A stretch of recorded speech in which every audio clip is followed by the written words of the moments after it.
ಏನ್ ಬೇಕಾದ್ರೆ ಬೈರಿ, ಸನಾತನ ಧರ್ಮ ಈ ದೇಶದ ನೆಲದ ಗುಣ ಭಾರತೀಯತೆ ಅಂತ ಬಂದಾಗ ನಾವು ಮಾತಾಡದೆ ಇದ್ರೆ ನಾವು ಇದ್ದು ಏನೂ ಪ್ರಯೋಜನ ಇಲ್ಲ, ಸಾಯುವುದು ಲೇಸು ಅಂತ ಹೇಳೋದು.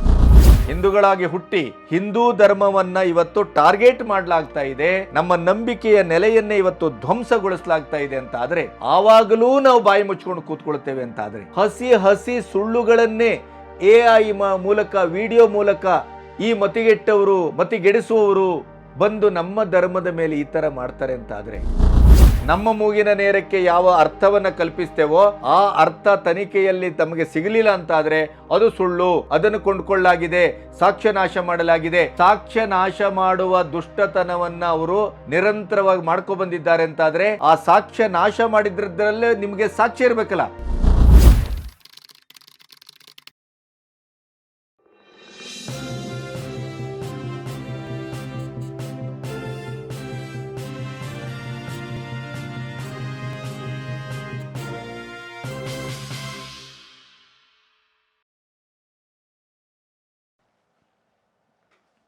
ಆಮೇಲೆ ನಿಮಗೆ ಇನ್ನೊಂದು ಹೇಳ, ಧರ್ಮಸ್ಥಳ ಯಾಕೆ ಟಾರ್ಗೆಟೆಡ್? ಧರ್ಮಸ್ಥಳದಲ್ಲಿ ಶಿಲುಬೆಯನ್ನು ಹಾಕಲಿಕ್ಕೆ ಬಂದರು ಒಮ್ಮೆ, ಅದನ್ನ ಇದೇ ಹೆಗಡೆಯವರು ವಿರೋಧಿಸಿದರು. ಇನ್ನೊಂದು ಸರಿ ಮಸೀದಿ ಕಟ್ಟಲಿಕ್ಕೆ ಬಂದರು ನೆಲ್ಯಾಡಿಯಿಂದ ಉಜಿರೆಯ ವ್ಯಾಪ್ತಿಯಲ್ಲಿ, ಅದನ್ನೂ ವಿರೋಧಿಸಿದರು. ದಕ್ಷಿಣ ಕನ್ನಡ ಅಂತಲ್ಲ, ಇಡೀ ಕರ್ನಾಟಕದಲ್ಲಿ ಒಂದು ನಂಬಿಕೆಯ ಅಂಡರ್ ಕರೆಂಟ್ ಇದೆಯಲ್ಲ, ಅದರ ಮೇಲೆ ಇವತ್ತು ತುಂಬಾ ಬದುಕು ಮತ್ತು ಧರ್ಮ ನಿಂತಿದೆ. ಧರ್ಮಸ್ಥಳವೇ ಆದ ಕಾರಣ ಆ ಹರಿವನ್ನ ವಿಷಯುಕ್ತಗೊಳಿಸಬೇಕು, ಮಲಿನ ಮಾಡಬೇಕು, ಅದನ್ನು ಹೊಡೆಯಬೇಕು, ಅದನ್ನು ಛಿದ್ರಗೊಳಿಸಬೇಕು, ಆ ಮೂಲಕ ಸನಾತನ ಧರ್ಮವನ್ನ ಕುಲಗೆಡಿಸಬೇಕು.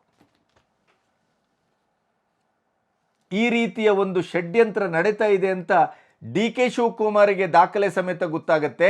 ಮುಟ್ಟಾಳರಾದಂಥ ಹಿಂದೂಗಳಿಗೆ ನಮಗೆ ಗೊತ್ತಾಗೋದಿಲ್ಲ ಅಂತ ಆದರೆ ನಾವು ಎಂಥ ಒಂದು ದರಿದ್ರ ಸ್ಥಿತಿಯಲ್ಲಿದ್ದೇವೆ ಮಾನಸಿಕವಾಗಿ, ಭಾವನಾತ್ಮಕವಾಗಿ. ನೋಡಿ, ಸದನದಲ್ಲೂ ಬಂತು, ಎಲ್ಲ ಕಡೆ ಬಂತು, ಎಡಪಂಥೀಯರು, ಬುದ್ಧಿಜೀವಿಗಳು, ಜಹಾದಿಗಳು, ಮತಾಂತರಿಗಳು ಇವರೆಲ್ಲರೂ ಇವತ್ತು ಸೇರ್ಕೊಂಡಿದ್ದಾರೆ ಅನ್ನುವಂಥ ಒಂದು ಮಾತು ಚಾಲ್ತಿಯಲ್ಲಿದೆ. ಹೌದಲ್ಲೋ? ಯಾಕೆ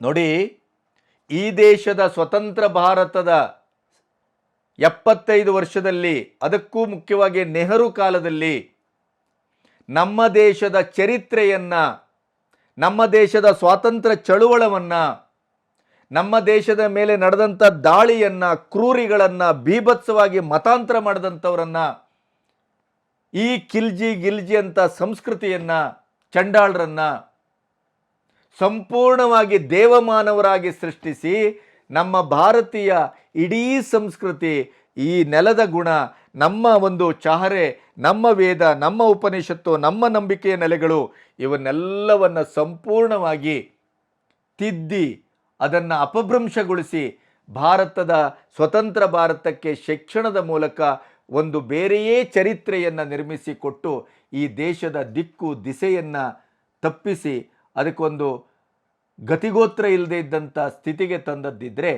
ಇದೇ ಕಮ್ಯುನಿಸ್ಟ್ ಚರಿತ್ರೆಕಾರರು, ಎಡಪಂಥೀಯರು, ನೆಹರು ಒಂದು ಉಪಕೃತದಲ್ಲಿ ಮಾಡಿದಂಥ ದುಷ್ಟ ಕೆಲಸ. ನಮ್ಮ ನಂಬಿಕೆಯನ್ನು ಹೊಡೆದ್ರು, ನಮ್ಮ ಚರಿತ್ರೆಯನ್ನು ವಿರೂಪಗೊಳಿಸಿದ್ರು, ಈ ನೆಲದ ಮೂಲ ಧರ್ಮವನ್ನು ಸಂಪೂರ್ಣವಾಗಿ ಒರೆಸಿ ಹಾಕಿದ್ರು. ಅದೇ ಮಾಡಿದ್ಯಾರು? ಇದೇ ಎಡಪಂಥೀಯರು. ಆ ಎಡಪಂಥೀಯರು ಕೊನೆಗೆ ರಾಜಕೀಯ ಪ್ರಭಾವಕ್ಕೂ ಬಂದರು. ವೆಸ್ಟ್ ಬೆಂಗಾಲನ್ನೆಲ್ಲ 20-22 ವರ್ಷ ಆಳಿದ್ರು. ಈಗ ಅವರಿಗೆ ರಾಜಕೀಯ ಪ್ರಭಾವ ದೇಶದ ಒಳಗಡೆನೂ ಇಲ್ಲ, ಪ್ರಪಂಚದ ಮಟ್ಟದಲ್ಲೂ ಇಲ್ಲ. ಅಷ್ಟು ಅವರಿಗೀಗ ಸಂಪೂರ್ಣವಾಗಿ ಜೀರೋ ಆಗಿದ್ದಾರೆ.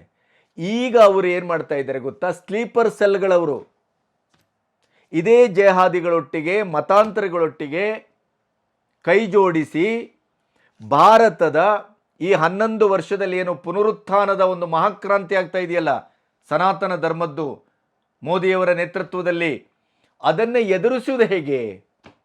ಇದು ಇವರ ಚಿಂತನೆ, ಇದು ಇವರ ಕಾರಸ್ಥಾನ, ಇದು ಇವರ ಷಡ್ಯಂತ್ರ. ಇದರ ಬಗ್ಗೆ ಬೇಕಾದಷ್ಟು ದಾಖಲೆಗಳು ಸಿಗ್ತವೆ. ಅಂದರೆ ನಮ್ಮ ಭಾವನೆಯೊಟ್ಟಿಗೆ ಆಟ ಆಡ್ತಾ ಇದ್ದಾರೆ, ನಮ್ಮ ನಂಬಿಕೆಯೊಟ್ಟಿಗೆ ಆಟ ಆಡ್ತಾ ಇದ್ದಾರೆ, ನಮ್ಮ ನಂಬಿಕೆಯ ನೆಲೆಯನ್ನು ಅಪಭ್ರಂಶಗೊಳಿಸ್ತಾ ಇದ್ದಾರೆ. ನಮ್ಮ ರಾಮನನ್ನು, ನಮ್ಮ ಕೃಷ್ಣರನ್ನು, ನಮ್ಮ ವೇದ, ನಮ್ಮ ಉಪನಿಷತ್ತು, ನಮ್ಮ ಇಡೀ ಚರಿತ್ರೆ, ನಮ್ಮ ನಾಭಿ, ಅದನ್ನೆಲ್ಲವನ್ನು ವಿರೂಪಗೊಳಿಸಿ ನಮ್ಮ ತಲೆಮಾರುಗಳನ್ನು, ನಮ್ಮ ಯುವ ಸಮುದಾಯವನ್ನು ಹಾದಿ ತಪ್ಪಿಸಿ ಒಂದು ಬೇರೆಯೇ ಆದಂಥ ಒಂದು ಸಮಾಜದ ರಚನೆಗೆ ಈ ಎಡಪಂಥೀಯರು ತಮ್ಮ ಅಕ್ಕಪಕ್ಕದಲ್ಲಿ ಈ ಮತಾಂತರಿ ಕ್ರಿಶ್ಚಿಯನರಿ ಮಿಷನರಿಗಳನ್ನು ಮತ್ತು ಜೇಹಾದಿಗಳನ್ನು, ಭಯೋತ್ಪಾದಕರನ್ನು, ದೇಶ ವಿರೋಧಿಗಳನ್ನು, ಸನಾತನ ವಿರೋಧಿಗಳನ್ನು ಒಂದು ಕ್ರೋಢೀಕರಣ ಮಾಡುವಂಥ ಕೆಲಸ ಇಡೀ ಭಾರತದಾದ್ಯಂತ ನಡೀತಾ ಇದೆ. ಇದೊಂದು ರಿಲಿಜಿಯಲ್, ಒಂದು ಧಾರ್ಮಿಕ ಟೂಲ್ ಕಿಟ್. ಇದು ತಿರುಪತಿ ಮುಟ್ಲಿಕ್ಕೆ ಹೋದರು, ತಿರುಪತಿಯಲ್ಲಿ ಶಿಲುಬೆ ಏರಿಸ್ಲಿಕ್ಕೆ ಹೋದರು, ತಿರುಪತಿ ಲಡ್ಡನ್ನು ಅಪಭ್ರಂಶಗೊಳಿಸಿ ನಮ್ಮ ನಂಬಿಕೆಯ ನೆಲೆಯನ್ನು ಧ್ವಂಸ ಮಾಡಲಿಕ್ಕೆ ಹೋದರು. ಅಲ್ಲಿ ಆಡಳಿತದೊಳಗೆ ಅನ್ಯ ಮತದ ಒಂದವರನ್ನು ಸೇರಿಸಲಿಕ್ಕೆ ಹೋದರು, ಸುಟ್ಟು ಹೋದರು. ಈಗ ಧರ್ಮಸ್ಥಳ ಟಾರ್ಗೆಟ್. ಹೀಗೆ ಅನಿಸ್ತಾ ಇಲ್ಲ ನಿಮಗೆ? ನನ್ನ ಬೈರಿ, ಏನು ಬೇಕಾದ್ರೆ ಬೈರಿ. ಸನಾತನ ಧರ್ಮ, ಈ ದೇಶದ ನೆಲದ ಗುಣ, ಭಾರತೀಯತೆ ಅಂತ ಬಂದಾಗ ನಾವು ಮಾತಾಡದೇ ಇದ್ದರೆ ನಾವು ಇದ್ದು ಏನೂ ಪ್ರಯೋಜನ ಇಲ್ಲ, ಸಾಯುವುದು ಲೇಸು ಅಂತ ಹೇಳುವ. ನಾನು ಹಿಂದೂಗಳಾಗಿ ಹುಟ್ಟಿ ಹಿಂದೂ ಧರ್ಮವನ್ನು ಇವತ್ತು ಟಾರ್ಗೆಟ್ ಮಾಡಲಾಗ್ತಾ ಇದೆ, ನಮ್ಮ ನಂಬಿಕೆಯ ನೆಲೆಯನ್ನೇ ಇವತ್ತು ಧ್ವಂಸಗೊಳಿಸಲಾಗ್ತಾ ಇದೆ ಅಂತ ಆದರೆ, ಆವಾಗಲೂ ನಾವು ಬಾಯಿ ಮುಚ್ಕೊಂಡು ಕೂತ್ಕೊಳ್ತೇವೆ ಅಂತ ಆದರೆ, ಹಸಿ ಹಸಿ ಸುಳ್ಳುಗಳನ್ನೇ AI ಮೂಲಕ, ವಿಡಿಯೋ ಮೂಲಕ ಈ ಮತಿಗೆಟ್ಟವರು, ಮತಿಗೆಡಿಸುವವರು ಬಂದು ನಮ್ಮ ಧರ್ಮದ ಮೇಲೆ ಈ ಥರ ಮಾಡ್ತಾರೆ ಅಂತ ಆದರೆ, ನಾವು ಅವರ ಧರ್ಮಕ್ಕೆ ಕೈ ಹಾಕಿದರೆ, ಅವರ ಮತ ಪ್ರವರ್ತಕರ ಬಗ್ಗೆ ಮಾತಾಡಿದರೆ, ಅಥವಾ ಅವರನ್ನೇನಾದರೂ ನಾವು ಮುಟ್ಲಿಕ್ಕೆ ಹೋದರೆ ಯಾವ ಲೆವೆಲ್ಲಿಗೆ ಪ್ರತಿಭಟನೆ ಆಗುತ್ತೆ, ಯಾವ ಲೆವೆಲ್ಲಿಗೆ ಬೆಂಕಿ ಹಚ್ಚಲಾಗುತ್ತೆ. ರಾಜ ಕಾಲುವೆಯಲ್ಲಿ ನೀರು ಹರಿಯುವಾಗೆ ರಕ್ತ ಹರಿಯುತ್ತದೆ. ಆದರೆ ನಾವು ಮುಟ್ಟಾಳ್ರು. ಧರ್ಮಸ್ಥಳ, ಈಗ ಯಾಕೆ ನಾನು ಧರ್ಮಸ್ಥಳ ಟಾರ್ಗೆಟ್ ಅಂತ ಹೇಳಿದಕ್ಕೆ ಸ್ಥಳೀಯ ನಾಯಕರೇ ಹೇಳಿದ್ದಾರಲ್ಲ, ಆ ವಿಡಿಯೋ ಕೊಡ್ತೇನೆ ನಿಮಗೆ. ನಾನು ಯಾವ ದೇವರಿಗೆ ದ್ರೋಹನಲ್ಲ. ಅಲ್ಲಿ ಕಾಣತ್ತೂರು, ಇಲ್ಲಿ ಧರ್ಮಸ್ಥಳ, ನನಗೆ ಯಾವುದು ಲೆಕ್ಕಕ್ಕೆ ಸಿಗುವುದಿಲ್ಲ. ಧರ್ಮಸ್ಥಳದಲ್ಲಿ ಅಣ್ಣಪ್ಪನಿಗೆ, ಮಂಜುನಾಥನಿಗೆ ಕೈ ಮುಗಿದು ವೇಸ್ಟ್. JCB ತಂದು ಮಗ್ತಿರ್ಲಿಲ್ಲ, ಆ ದೇವಸ್ಥಾನವನ್ನು ತೆಗಿಲಿಲ್ಲ. ನಾನು ಹೇಳ್ತಾ ಇರೋದು ಏನೂ ಹೊಸ್ತಲ್ಲ, ನೆನಪಿಡಿ. ಇಡೀ ಈ 14 ಅಥವಾ ಒಂದು ತಿಂಗಳ 15 ದಿನದಲ್ಲಿ ಏನು ಸಾಮಾಜಿಕ ಜಾಲತಾಣ ಇತ್ಯಾದಿ ಇದರಲ್ಲಿ ಎಲ್ಲ ಚರ್ಚೆ ನಡೆದಿದೆಯಲ್ಲ, ಅದರ ಜಿಸ್ಟನ್ನು ಇಟ್ಟುಕೊಂಡು ನನ್ನ ಪ್ರಶ್ನೆಗಳನ್ನು ನಿಮ್ಮ ಎದುರಿಡ್ತಾ ಇದ್ದಾರೆ ಅಷ್ಟೇ.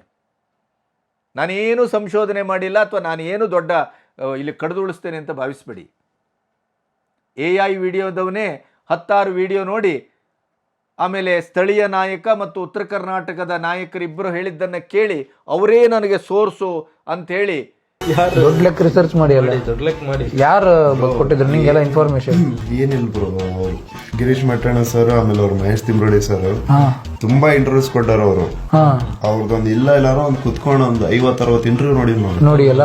ಓಕೆ, ಒಂದೊಂದು ಇಂಟರ್ವ್ಯೂ ಒಂದೊಂದು ಇನ್ಫಾರ್ಮೇಶನ್. ಇಂಥ ಅಪಭ್ರಂಶವನ್ನು ಹರಡಬಹುದು ಅಂತಾದ್ರೆ ಇಲ್ಲಿ ನಡೆದಂಥ ಇಡೀದಾದಂಥ ಚರ್ಚೆ, ವಿಚರ್ಚೆ, ಸಂವಾದ, ಮಾತು, ಕತೆ, ಅಲ್ಲಿ ಬಂದಂಥ ಸುಳ್ಳು, ಅಲ್ಲಿ ಬಂದಂಥ ಬೇಸ್ಲೆಸ್ಸು, ಇವೆಲ್ಲವನ್ನ ಇವತ್ತು ಅನಾವರಣ ಮಾಡಲಿಕ್ಕೆ ನಾನು ಮಾತಾಡ್ತಾ ಇದ್ದೇನೆ. ನಾನು ನಿಮ್ಮಲ್ಲಿ ಒಬ್ಬನಾಗಿ ನಿಮ್ಮ ಎದೆಯಲ್ಲಿಯೂ ಇಂಥ ಪ್ರಶ್ನೆಗಳಾಗಾದ್ರೂ ಹುಟ್ಟುವುದಿಲ್ವೇ? ಧರ್ಮಸ್ಥಳದಲ್ಲಿ ಅಣ್ಣಪ್ಪ ಇಲ್ಲ, ಧರ್ಮಸ್ಥಳದಲ್ಲಿ ಮಂಜುನಾಥ ಇಲ್ಲ, ಧರ್ಮಸ್ಥಳದ ಅಣ್ಣಪ್ಪನಿಗೆ ಮಂಜುನಾಥನಿಗೆ ಕೈ ಮುಗಿದು ವೇಸ್ಟು, ಬುಲ್ಡೋಜರ್ ಹಾಕಿ ಅಂತ ಹೇಳುವುದಕ್ಕೆ ಮುಂದಾಗುವಂಥ ಈ ಹೋರಾಟಗಾರರು, ನಾವು ಧರ್ಮಸ್ಥಳ ಟಾರ್ಗೆಟ್ ಮಾಡ್ತಾ ಇಲ್ಲ, ನಾವು ಜೈನರನ್ನು ಟಾರ್ಗೆಟ್ ಮಾಡ್ತಾ ಇಲ್ಲ, ಜೈನ ಮತ್ತು ಹಿಂದೂ ಧರ್ಮವನ್ನು ತಗಲಾಕಿ ಅವರ ಮಧ್ಯೆ ಒಂದು ಸಂಘರ್ಷವನ್ನು ತರುವುದೇ ಇವರ ಉದ್ದೇಶ ಅನ್ನೋದಕ್ಕೆ ಈಗ ಯಾವ ದಾಖಲೆಗಳೂ ಬೇಕಾಗಿಲ್ಲ, ದಾಖಲೆಗಳು ಅವರೇ ಕೊಡ್ತಾ ಇದ್ದಾರೆ.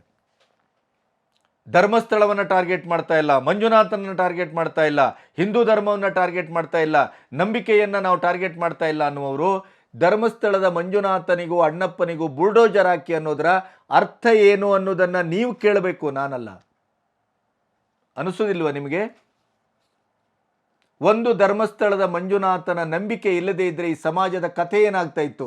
ವಯೋವೃದ್ಧರು, ಜ್ಞಾನವೃದ್ಧರು, ಸಾಕಷ್ಟು ರಾಜಕೀಯದಲ್ಲಿ ಪಳಗಿದಂಥ ಜನಾರ್ದನ್ ಪೂಜಾರಿಯವರು ಆ ವಯಸ್ಸಿನಲ್ಲೂ ಅಸೌಖ್ಯದ ಮಧ್ಯೆಯೂ ವೇದಿಕೆಯಲ್ಲಿ ಕೂತು ಆರ್ಭಟಿಸಿದರು.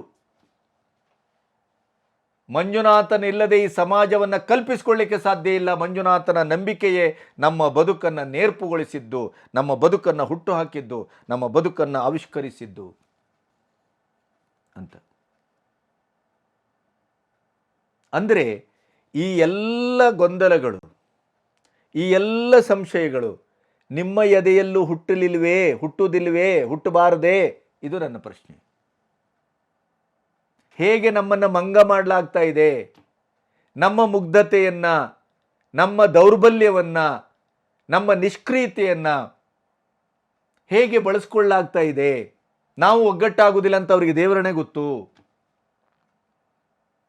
ಧರ್ಮಸ್ಥಳದ ಮೇಲೆ ಯಾವ ರೀತಿಯ ಹೊಲಸನ್ನು ಎರಚಿದ್ರೂ ನಾವು ಖಂಡಿತವಾಗಿಯೂ ಎಚ್ಚರಗೊಳ್ಳುವುದಿಲ್ಲ ಅಂತ ಗೊತ್ತು.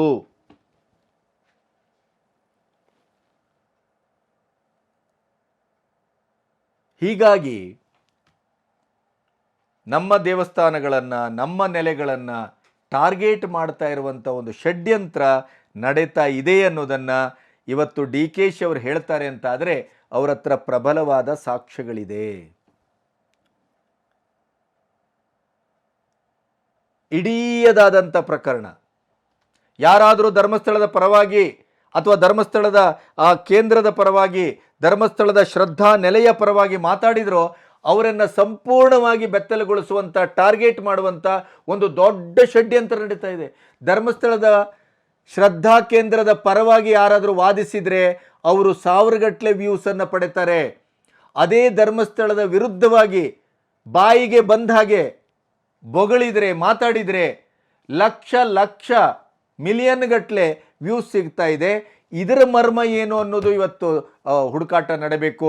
ಅದು ಬೆತ್ತಲಾಗಬೇಕು, ಅದು ಹೊರಗಡೆ ಬರಬೇಕು. ಸೌಜನ್ಯ ಮತ್ತು ಸೌಜನ್ಯದ ಒಟ್ಟಿಗೆ ಆದಂಥ ಅಲ್ಲಿ ಏನು ಅನಾಚಾರ, ಅತ್ಯಾಚಾರ ಆಗಿದೆ ಅದರ ಪ್ರಕರಣದ ಸತ್ಯ ಶೋಧನೆ ಇವತ್ತು ಕೈ ಬಿಡಲಾಗಿದೆ. ಅದಕ್ಕೆ ಟಾರ್ಗೆಟು ಮಾಡ್ತಾ ಇಲ್ಲ, ಫೋಕಸ್ಸು ಮಾಡ್ತಾ ಇಲ್ಲ. ಬಾಯಿ ಬಂದಂಗೆ ಮಾತಾಡಲಾಗ್ತಾ ಇದೆ. ಹೊಸ ಪ್ರಕರಣವನ್ನು ತಂದು ತುರುಕಲಾಗ್ತಾ ಇದೆ. AI ಬಳಸಿ ಸತ್ಯವಲ್ಲದ, ಹುಟ್ಟಿರದ, ಬದುಕಿರದ ವ್ಯಕ್ತಿಗಳನ್ನು ತಂದು ಇಲ್ಲಿ ಬದುಕಿಸಲಾಗ್ತಾ ಇದೆ, ಸೃಷ್ಟಿ ಮಾಡಲಾಗ್ತಾ ಇದೆ. ಅದರ ಮೇಲೆ ಪ್ರಕರಣ ದಾಖಲಿಸುವ ಕೆಲಸವನ್ನು ಮಾಡ್ತಾ ಇದೆ ಸರ್ಕಾರ. ಯಾರೋ ಅನಾಮಿಕ, ಯಾರೋ AI ಬಾಂಬ್ ಹಾಕುವನು, ಇವರೆಲ್ಲರ ಮಾತನ್ನು ಇಟ್ಟುಕೊಂಡು SITಯನ್ನು ಮಾಡ್ತಾ ಇದೆ ಮತ್ತು ಪ್ರಕರಣವನ್ನು ದಾಖಲಿಸ್ತಾ ಇದೆ. ಇದಕ್ಕೇನು ಹೇಳಬೇಕು? ಇವತ್ತು ಸದನದಲ್ಲಿ ಸುನೀಲ್ ಕುಮಾರ್ ಅದ್ಭುತವಾಗಿ ಮಾತಾಡಿದರು. ಪ್ರತಿಯೊಬ್ಬರು ಮಾತಾಡಿದರು, ಇದನ್ನೇ ಮಾತಾಡಿದರು. ಧರ್ಮಸ್ಥಳವನ್ನು ಟಾರ್ಗೆಟ್ ಮಾಡಲಾಗ್ತಾ ಇದೆ, ಹಿಂದೂ ಧರ್ಮವನ್ನು ಟಾರ್ಗೆಟ್ ಮಾಡಲಾಗ್ತಾ ಇದೆ, ಹಿಂದೂ ಶ್ರದ್ಧಾ ಕೇಂದ್ರಗಳು ಇವತ್ತು ಟಾರ್ಗೆಟೆಡ್. ಇದು ಒಂದು ವ್ಯವಸ್ಥಿತವಾದಂಥ ಷಡ್ಯಂತ್ರ, ವ್ಯವಸ್ಥಿತವಾದ ಪಿತೂರಿ ಅಂತ ಎಲ್ಲರಿಗೂ ಅನಿಸ್ಲಿಕ್ಕೆ ಆರಂಭ ಆಗಿದೆ.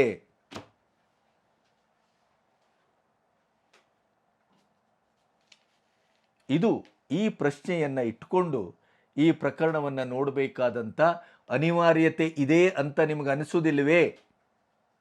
ಇದು ನನ್ನ ಪ್ರಶ್ನೆ.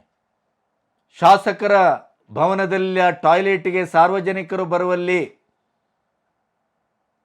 ಬಾಂಬನ್ನು ಇಟ್ಟು ಸುದ್ದಿ ಮಾಡಿದವರ ಮತ್ತು ಅವರ ಇಡೀ ಹಿನ್ನೆಲೆಯನ್ನು ನಾವು ಮರೆತೇವೆ. ಸ್ಥಳೀಯ ನಾಯಕರಿಗೂ ಧರ್ಮಸ್ಥಳದ ಕೇಂದ್ರಕ್ಕೂ ಇರುವಂಥ ವೈಯಕ್ತಿಕ ವೈಷಮ್ಯವನ್ನು ಮರೆತೇವೆ. ಒಂದು 10 ವಿಡಿಯೋ ಯೂಟ್ಯೂಬರು AI ಮಾಡಿ ಒಂದು ಭಾವನಾತ್ಮಕವಾಗಿ ತನ್ನ ಮುಖ, ತನ್ನ ಕಣ್ಣು, ತನ್ನ ಕೈ, ತನ್ನ ಹಾವ ಭಾವ ಇವನ್ನೆಲ್ಲ ಬಳಸಿ ಒಂದು ಮೆಸ್ಮರೈಸ್ ಮಾಡಿದಾಗ ನಾವು ಸಂಪೂರ್ಣವಾಗಿ ಅದನ್ನು ನಂಬ್ತೇವೆ.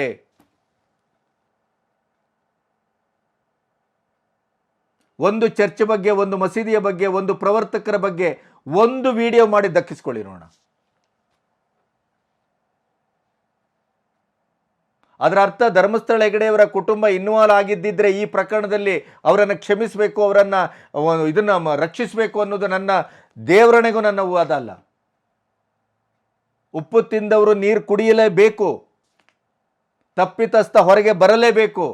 ಆದರೆ ನೀವೇ ಬಳಸಿದ ದಾರಿ, ನೀವೇ ನಡೆಸಿದ ಹುಡುಕಾಟ, ನಿಮ್ಮದೇ ಮಾತಿನಲ್ಲಿ ಹಲವಾರು ಸಂಶಯಗಳು, ಹಲವಾರು ಅಸತ್ಯಗಳು, ಹಲವಾರು ಬೀಭತ್ಸವಾದಂಥ ಕತೆಗಳು, ಕೈಕಾಲಿಲ್ಲದ ಕತೆಗಳು, ನೆಲೆಯಿಲ್ಲದ ಕತೆಗಳು, ಕಪೋಲ ಕಲ್ಪಿತ ಕತೆಗಳು ಎಲ್ಲವೂ ಇದೆಯಲ್ರಿ.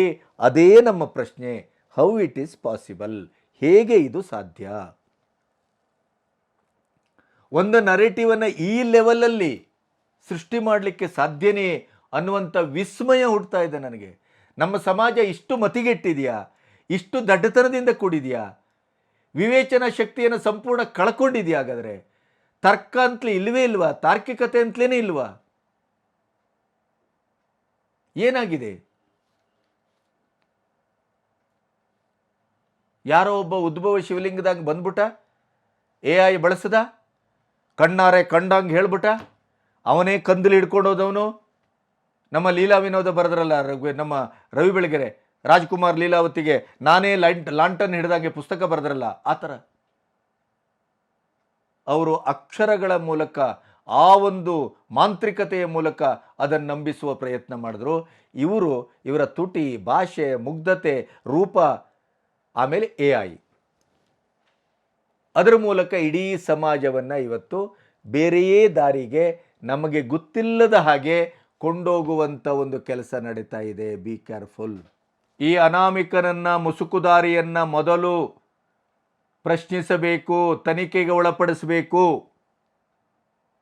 AI ಯೂಟ್ಯೂಬರ್ ಮಾಡದಂಥ ಈ ಬೇಸ್ಲೆಸ್ ವಿಡಿಯೋಗಳೇನಿದೆ, ಅದರ ಹಿಂದಿರುವ ಮರ್ಮ ಏನು, ಅದರ ಹಿಂದಿರುವಂಥ ಉದ್ದೇಶ ಏನು, ಅದರಿಂದ ಇರುವಂಥ ಗುಂಪುಗಳೇನು?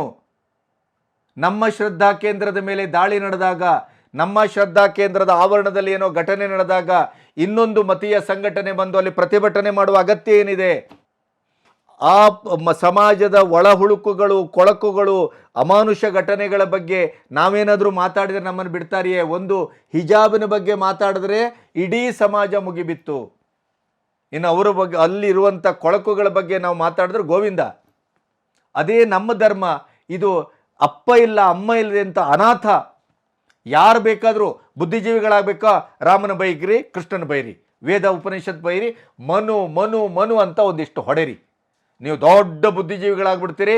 ಕರ್ನಾಟಕದ ಸಿದ್ದರಾಮಯ್ಯ ಸರ್ಕಾರದಲ್ಲಿ ನಿಮಗೆ ಎಲ್ಲ ಸಿಗ್ತದೆ. ಇಂಡಿ ಕೂಟ ಬಂದುಬಿಟ್ರಂತೂ ನಿಮಗೆ ಪದ್ಮಭೂಷಣದಿಂದ ಎಲ್ಲವೂ ಫ್ರೀ. ಅದೇ ನಾವು ಮಾತಾಡೋಣ ಆ ಕಡೆಗೆ. ಅವರ ಮತ ಪ್ರವರ್ತಕರ ಬಗ್ಗೆ ಒಂದು ಮಾತಾಡಿ,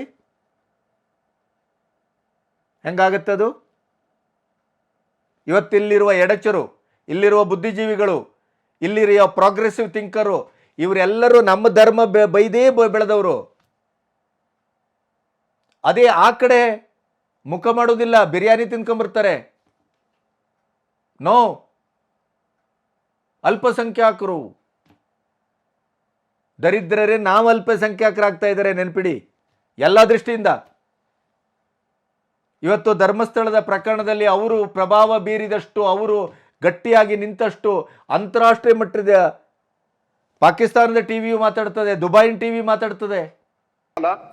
Dharmasthala where 1000 young girls were raped and buried, and your why did he system say could not- that please, why did listen, he say listen. why did he This is say the problem. This is the that problem that the Pakistan is a government will garbage never truck? start. What the ಮಾಧ್ಯಮಗಳಲ್ಲಿ ಬಂದದ್ದು ನೋಡಿದಿರಿ.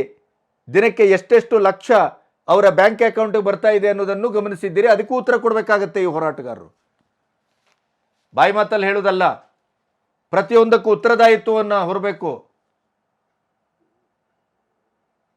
ಅಂಕಿ ಸಂಖ್ಯೆ ಸಮೇತ, ಸಾಕ್ಷ್ಯ ಸಮೇತ ಆ ದರೋಡೆಕೋರರನ್ನ, ಅತ್ಯಾಚಾರಿಗಳನ್ನ, ಕೊಲೆಗಡಕರನ್ನ, ಸಮಾಜಘಾತುಕರನ್ನ ಆ ಅಮಾನುಷರನ್ನ ಬೆತ್ತಲೆಗೊಳಿಸಿ ನಾವು ಬರ್ತೇವೆ.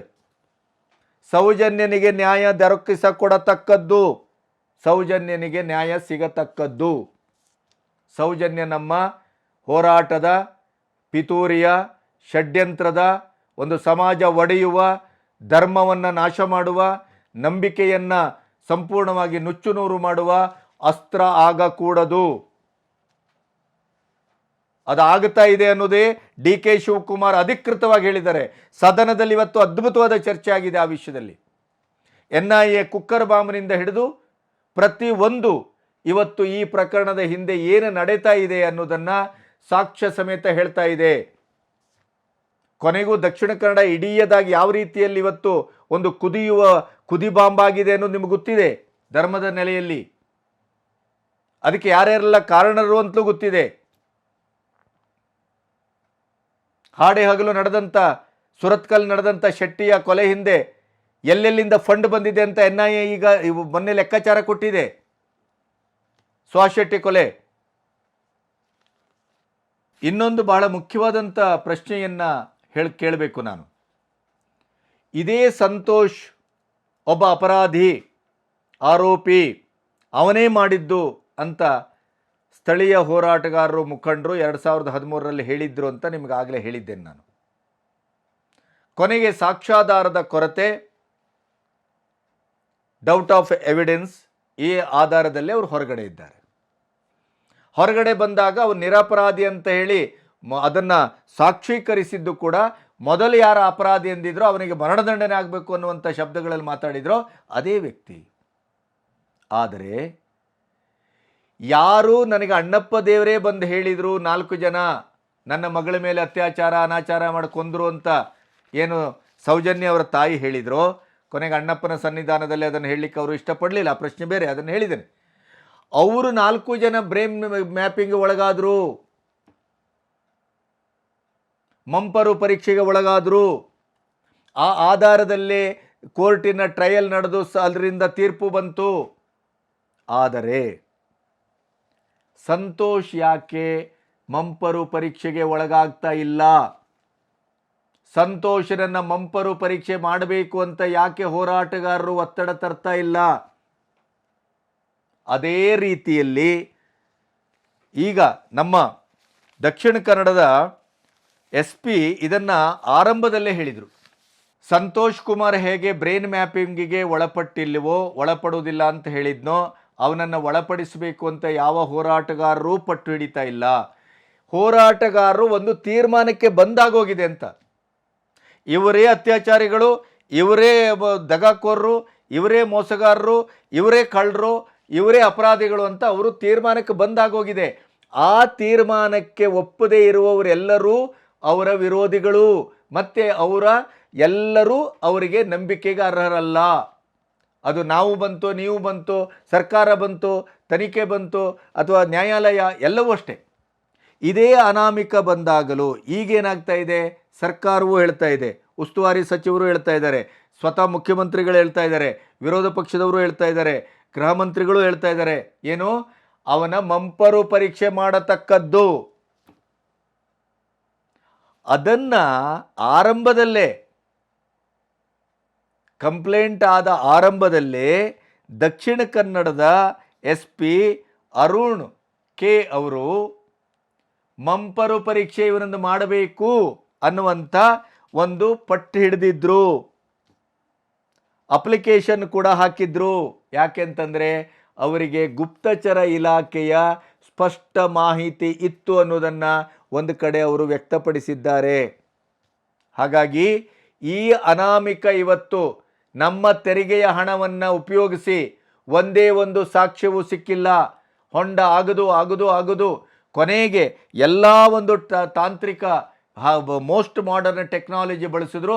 ಅಲ್ಲಿ ಒದ್ದೆ ಇದೆ, ನೀರಿದೆ, ಅಲ್ಲಿ ನದಿ ಇದೆ ಅಂತೇಳಿ ಬೊಗಳೆ ಬಿಡುವುದನ್ನು ಬಿಟ್ಟರೆ, ಮತ್ತು 30 ಕಡೆ ನಾನು ಅಗೆತೇನೆ, ಅವಕಾಶ ಕೊಡಿ, ಉತ್ತರದಲ್ಲಿ ಅಗೆತೇನೆ, ಈಗ ದಕ್ಷಿಣದ್ದಾಯಿತು, ಉತ್ತರದ್ದೀಗ ಅನ್ನುವಂಥ ಈ ಆಟಗಳನ್ನೆಲ್ಲ ಆಡ್ತಾ ಇರುವಂಥ ಈ ಮುಸುಕುದಾರಿಯ ಬ್ರೈನ್ ಮ್ಯಾಪಿಂಗ್ ಮಾಡಬೇಕು ಅಂತ ಇವತ್ತು ಸದನದಲ್ಲಿ ಭಾಳ ದೊಡ್ಡ ಚರ್ಚೆ ಆಗಿದೆ. ಅದು ಆಗತಕ್ಕದ್ದು. ಅದನ್ನು ಯಾಕೆ ಮಾಡಬೇಕು ಅಂತ ಪ್ರಶ್ನೆ ಮಾಡ್ತಾ ಇದ್ದಾರೆ ಈ ಹೋರಾಟಗಾರರು. ವೈ, ಯಾಕೆ ಆಗಬೇಕದು, ಆಗತಕ್ಕದ್ದು? ಇಂಥ ಪ್ರಶ್ನೆಗಳು ನಿಮ್ಮನ್ನು ಕಾಡಬೇಕು. ಮತ್ತು ಈ ಪ್ರಶ್ನೆಗಳನ್ನೇ ನಾವು ಇಟ್ಟುಕೊಂಡು ಹುಡುಕಿದಾಗ ಇದರ ವಿಕಾರ, ಇದರ ವಿಸ್ಮೃತಿ, ಇದರ ಷಡ್ಯಂತ್ರ, ಇದರ ಒಳಗಿನ ಒಂದು ಇದು ಕತ್ತಲೆ ಜಗತ್ತು, ಈ ದೇಶವನ್ನು, ಈ ದೇಶದ ಧರ್ಮವನ್ನು, ಈ ದೇಶದ ಸನಾತನತೆಯನ್ನು, ಈ ದೇಶದ ನಂಬಿಕೆಯ ನೆಲೆಯನ್ನು, ಸಮಾಜವನ್ನು ಒಡೆಯಬೇಕು ಅಂತಾದರೆ ನೀವು ಇನ್ನೇನು ಬೇಡ್ರಿ, ನಮ್ಮ ನಂಬಿಕೆಯ ನೆಲೆಯನ್ನೇ ಮೊದಲು ಒಡೆಯಿರಿ. ಬ್ರಿಟಿಷರು ಅದನ್ನು ಮಾಡಿದರು, ಮಹಮ್ಮದೀಯರು ನಮ್ಮ ಮೇಲೆ ದಾಳಿ ಮಾಡಿದಾಗೂ ಅದನ್ನು ಮಾಡಿದ್ರು. 1857ರಲ್ಲಿ ಪ್ರಥಮ ಸ್ವಾತಂತ್ರ್ಯ ಸಂಗ್ರಾಮ ಯಾಕಾಯಿತು? ಸಿಪಾಯಿ ದಂಗೆ ಯಾಕಾಯಿತು? ಅಲ್ಲಿಯೂ ನಮ್ಮ ನಂಬಿಕೆ, ದನದ ಕೊಬ್ಬನ್ನು ಸವರಿದ್ರು, ಅಲ್ಲಿಂದ ಶುರು ಆದದ್ದು. ನಂಬಿಕೆ ಇಲ್ಲದೆ ಇದ್ದ ಬದುಕಿರಲಿಕ್ಕೆ ಸಾಧ್ಯ ಇಲ್ಲ ರೀ. ಆದ್ದರಿಂದಲೇ ನಮ್ಮ ನಂಬಿಕೆಯನ್ನು ಇವತ್ತು ಹೊಡೆಯುವಂಥ, ಅದನ್ನು ಛಿದ್ರಗೊಳಿಸುವಂಥ ಒಂದು ಷಡ್ಯಂತ್ರ ನಡೀತಾ ಇದೆ. ಪರಂಪರೆಯನ್ನು, ತಲೆತಲಾಂತರದ ಪರಂಪರೆಯನ್ನು, ನಂಬಿಕೆಯನ್ನು ಒಡೆಯುವ ಒಂದು ಷಡ್ಯಂತ್ರ ಇದರ ಹಿಂದಿದೆ ಅಂತ DK ಶಿವಕುಮಾರ್ ಹೇಳಿದ್ದು ಇದೇ ಕಾರಣಕ್ಕಾಗಿ. ಹಿಂದೂಗಳಾದಂಥ ನಮ್ಮಂಥ ಒಂದು ದಡ್ರು, ನಮ್ಮಂಥ ನಿರ್ಲಕ್ಷಿತರು ನಮ್ಮ ಮೇಲೆ ಬೇಕಾದರೆ ರಕ್ತವನ್ನೇ ಸುರಿಸಿ, ಬೇಕಾದ್ರೆ ಬೆಂಕಿ ಹಾಕಿ ನಾವು ಎಚ್ಚರ ಆಗೋದಿಲ್ಲ. ನಮಗೆ ಎಚ್ಚರ ಆಗುವಾಗ ಎಲ್ಲ ಮುಗಿದಿರ್ತದೆ. ಹೀಗಾಗಿ ಇದರ ಹಿಂದೆ ಬಹಳಷ್ಟು ವಿಚಾರಗಳು ಅಡಗಿದವೆ. ಅದು ಸರಿಯಾದಂಥ ಮನಸ್ಥಿತಿಯಲ್ಲಿ, ಸಂಯಮದಲ್ಲಿ ಚರ್ಚೆಗೆ ಒಳಗಾಗಬೇಕು. ಆ ಪ್ರಶ್ನೆಗೆ ಉತ್ತರವನ್ನು ಹುಡುಕಬೇಕು. DK ಶಿವಕುಮಾರ್ ಇವತ್ತು ನಮಗೆ ಒಂದು ಆವರಣವನ್ನು ಕೊಟ್ಟಿದ್ದಾರೆ. ಇದು ಹೀಗಾಗಿದೆ, ಇದರಲ್ಲಿ ಇಂಥದ್ದು ನಡೆದಿದೆ, ಇದನ್ನು ಇಟ್ಟುಕೊಂಡು ಇವತ್ತು ಚರ್ಚೆ ಮಾಡಬೇಕು ಅಂತ ಅನಿಸ್ತು. ಆದ್ದರಿಂದ ನಿಮ್ಮ ಹತ್ರ ಮಾತಾಡ್ತಾ ಇದ್ದೇನೆ. ವೀಕ್ಷಕರೇ, ಇಲ್ಲಿಯವರೆಗೆ ಸುದೀರ್ಘವಾಗಿ ನನ್ನ ಅಬ್ಸರ್ವೇಷನನ್ನು ನಿಮ್ಮೆದುರಿಟ್ಟಿದ್ದೇನೆ. ಇದು ನಿಮಗೆ ಏನನ್ನಿಸ್ತು ಅನ್ನೋದನ್ನು ಮುಕ್ತವಾಗಿ ಹೇಳಿ. ಅದರ ಬದಲು ನನ್ನ ತಲೆಯಿಂದ ಹಿಡಿದು, ನನ್ನ ಮಾತಿನಿಂದ ಹಿಡಿದು ಪ್ರತಿಯೊಂದನ್ನು ವ್ಯಂಗ್ಯ ಮಾಡಿ, ನನ್ನ ಅಪ್ಪ ಅಮ್ಮ ಕುಲ ಗೋತ್ರ ಎಲ್ಲ ತಂದು ಧರ್ಮಸ್ಥಳದಿಂದ ಎಷ್ಟು ನಿಮಗೆ ಪೆಟ್ಟಿಗೆ ಬಂದಿದೆ ಅಂತ ಕೇಳಿ ಕಮೆಂಟ್ ಹಾಕೋದ್ರಲ್ಲಿ ನಿಮ್ಮ ಶಾಣೆತನವನ್ನು ಮೆರೆಬೇಡಿ. ಬೇಡ. ನಮಗೆ ಸೌಜನ್ಯ ಅಥವಾ ಇತ್ಯಾದಿ ಅಲ್ಲಿ ಏನು ನಡೆದಿದೆ, ಅಲ್ಲಿ ಏನು ಕೊಲೆ ನಡೆದಿದೆ, ಎಲ್ಲಿ ಅತ್ಯಾಚಾರ ಆಗಿದೆ, ಅಮಾಯಕರ ಬಲಿ ಹಾಕಲಾಗಿದೆ, ಅದರ ಬಗ್ಗೆ ನ್ಯಾಯ ಬೇಕು. ನಾವು ಅದೆಲ್ಲದರ ಪರವಾಗಿ ನಿಲ್ತೇವೆ. ಸೌಜನ್ಯ ನಮ್ಮ ಮನೆಯ ಮಗಳು ಅನ್ನುವ ಭಾವ ನಮಗಿದೆ. ಸೌಜನ್ಯನ ಬಗ್ಗೆ ನಾವೇನಾದರೂ ತಪ್ಪು ಮಾತಾಡಿದರೆ ನಾವು ಊಟ ಮಾಡುವ ಅನ್ನದಲ್ಲಿ ಹುಳ ಬಿದ್ದಿತ್ತು. ನಮ್ಮ ಪ್ರಶ್ನೆ ಅದಲ್ಲ. ಸೌಜನ್ಯನಿಗೇ ನ್ಯಾಯ ಕೊಡಿಸ್ಬೇಕು ಅನ್ನೋದಾದರೆ ಅದು ಪ್ರಾಂಜಲವಾದ ಶುದ್ಧವಾದ ಹೋರಾಟ ಆಗಬೇಕು. ಈ ನೂರಾರು ತಲೆಬುರುಡೆಗಳ ಹಿಂದಿರುವ ಸತ್ಯ ಅನಾವರಣಗೊಳ್ಳಬೇಕು ಅಂತಾದರೆ ನಿಮ್ಮ ಕಪೋಲ ಕಲ್ಪಿತ ಕತೆಗಳನ್ನು ಮೊದಲು ನಿಲ್ಲಿಸಿ. ಧರ್ಮಸ್ಥಳದ ಮಂಜುನಾಥ ಮತ್ತು ಅಣ್ಣಪ್ಪನನ್ನು ಟಾರ್ಗೆಟ್ ಮಾಡೋದನ್ನು ನಿಲ್ಲಿಸಿ. ಸಾಕ್ಷ್ಯ ಇದೆ ಅಂತಾದರೆ ಅದನ್ನು ನ್ಯಾಯಾಂಗಕ್ಕೆ ಕೊಡಿ. ಬೀದಿಯಲ್ಲಿ ನಿಂತು ಜಗಳ ಮಾಡೋದಲ್ಲ, ಬೊಗಳೆ ಹೊಡೆಯೋದಲ್ಲ. ಅನಾವಶ್ಯಕವಾಗಿ ಯಾವ ವ್ಯಕ್ತಿಯನ್ನೂ ನಿಂದೆ ಮಾಡಲಿಕ್ಕೆ ಸಾಧ್ಯ ಇಲ್ಲ, ಬೈಲಿಕ್ಕೆ ಸಾಧ್ಯ ಇಲ್ಲ. ನೀವು ನಿಂದೆ ಮಾಡ್ತೀರಿ, ಬೈತೀರಿ, 420 ಅವ್ನು ಸಾಯಬೇಕು, ಹಂಗೆ ಹಿಂಗೆ ಏಕವಚನದಲ್ಲಿ ಬೈತೀರಿ ಅಂತ ಆದರೆ ನಿಮ್ಮ ಹತ್ರ ಸಾಕ್ಷ್ಯಗಳಿರಬೇಕು. ಆ ಸಾಕ್ಷ್ಯ ಇದ್ದರೆ ನಿಮ್ಮ ಗಂಟಲನ್ನು ಕರ್ಕೊಳ್ಳುವ ಬದಲು, ಶಕ್ತಿ ನಾಶ ಮಾಡ್ಕೊಳ್ಳೋ ಬದಲು ನೀವು ಸೀದಾ ನ್ಯಾಯಾಂಗಕ್ಕೆ ಹೋಗಿ. ಇವತ್ತು ಪ್ರಜ್ವಲ್ ರೇವಣ್ಣನ ಪ್ರಕರಣ, ದರ್ಶನನ ಪ್ರಕರಣ ಎರಡು ಜೀವಂತವಾಗಿದೆ. ನಮಗೆ ನ್ಯಾಯ ಸಿಗತ್ತೆ.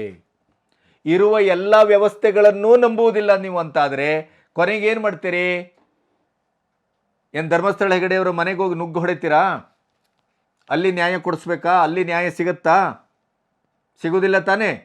ಹಾಗಾದರೆ ನ್ಯಾಯಾಂಗದ ಮೂಲಕವೇ ನ್ಯಾಯವನ್ನು ಪಡೆಯಬೇಕು, ತನಿಖೆಯ ಮೂಲಕವೇ ನ್ಯಾಯವನ್ನು ಪಡೆಯಬೇಕು.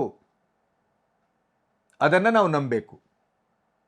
ನಮ್ಮ ಮೂಗಿನ ನೇರಕ್ಕೆ ಯಾವ ಅರ್ಥವನ್ನು ಕಲ್ಪಿಸ್ತೇವೋ ಆ ಅರ್ಥ ತನಿಖೆಯಲ್ಲಿ ತಮಗೆ ಸಿಗಲಿಲ್ಲ ಅಂತಾದರೆ ಅದು ಸುಳ್ಳು, ಅದನ್ನು ಕೊಂಡುಕೊಳ್ಳಲಾಗಿದೆ, ಸಾಕ್ಷ್ಯ ನಾಶ ಮಾಡಲಾಗಿದೆ. ಸಾಕ್ಷ್ಯ ನಾಶ ಮಾಡುವ ದುಷ್ಟತನವನ್ನು ಅವರು ನಿರಂತರವಾಗಿ ಮಾಡ್ಕೊಬಂದಿದ್ದಾರೆ ಅಂತಾದರೆ ಆ ಸಾಕ್ಷ್ಯ ನಾಶ ಮಾಡಿದ್ರಲ್ಲೇ ನಿಮಗೆ ಸಾಕ್ಷ್ಯ ಇರಬೇಕಲ್ಲ, ಕೊಡಿಯಲ್ಲ ಅದನ್ನು. SIT ತನಿಖೆಯನ್ನು ವಿರೋಧಿಸುವುದೇ ಆಗಿದ್ರೆ ಬಾಹುಬಲಿಯ ಬೆಟ್ಟವನ್ನು ಅಗೆಯಲಿಕ್ಕೆ ಬಿಡ್ತಾ ಇದ್ರೇನು? ಅಂಥ ಪ್ರಭಾವಿ ವ್ಯಕ್ತಿ ಅವರು, ಅಂಥ ಪ್ರಭಾವವನ್ನು ದೇಶಾದ್ಯಂತ ರಾಜ್ಯಾದ್ಯಂತ ಪ್ರತಿಯೊಂದು ಹಂತದಲ್ಲೂ ಅವರು ಬಳಸುವಂಥ ಒಂದು ಮಹಾ ಚಂಡಾಳಿಕೆ ಅವ್ರ ಹತ್ರ ಇದೆ ಅಂತಾದರೆ ಬಾಹುಬಲಿ ಬೆಟ್ಟವನ್ನು ಅಗೆಯಲಿಕ್ಕೆ ಬಿಡ್ತಿರ್ಲಿಲ್ಲ. ಕಂಡಲ್ಲಿ ಅಗೆಯಲಾಗ್ತಾ ಇದೆ. ಇವತ್ತು ಕಂಡಲ್ಲಿ ಅವ್ರ ಮೇಲೆ ಪ್ರಹಾರ ಮಾಡ್ತಾ ಇದ್ದಾರೆ.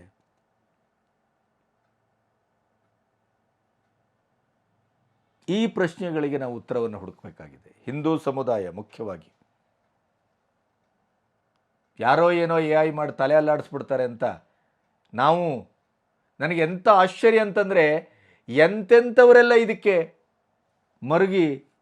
ಮರುಳಾಗಿ ಬಾಯಿ ಬಂದಂಗೆ ಒಂದು ನರೇಟಿವನ್ನು ಸೃಷ್ಟಿ ಮಾಡ್ತಾ ಇದ್ದಾರೆ ಹಿಂದೂಗಳು.